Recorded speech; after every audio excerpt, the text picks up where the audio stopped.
இன்னைக்கு நம்ம பார்க்க போற நம்பர் பாத்தீங்க அப்படின்னா 1000க்கு நியரஸ்டா இருந்துச்சு அப்படின்னா அந்த நம்பர்ஸை நம்ம எப்படி மல்டிப்ளை பண்றது அப்படின்னு சொல்லி பார்த்தலாம். ஃபர்ஸ்ட் இந்த 1009 வந்து எடுத்துக்கோங்க. இது வந்து 1000 விட எவ்வளோ அதிகமா இருக்கு? 9 வந்து அதிகமா இருக்கு. ஸோ +9 வந்து போட்டுக்கிட்டேன்.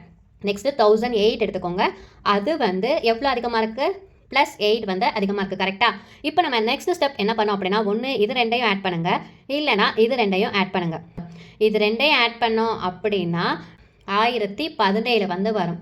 1017. நெக்ஸ்ட்டு என்ன பண்ணோம் அப்படின்னா, இங்கே இருக்கு இல்லையா இந்த 2 நம்பர், அதை வந்து நம்ம மல்டிப்ளை பண்ணணும். 72 கரெக்டுங்களா? ஆனால் நமக்கு இங்கே 1000 இருக்குது. ஸோ 3 0 இருக்குனால இங்கே 3 டிஜிட் வந்து வரணும். நமக்கு இங்கே வந்திருக்கிறது 72 தான் வந்திருக்கு இல்லையா?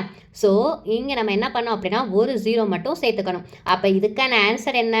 101707 2. அதான் வந்து இதுக்கான ஆன்சர்.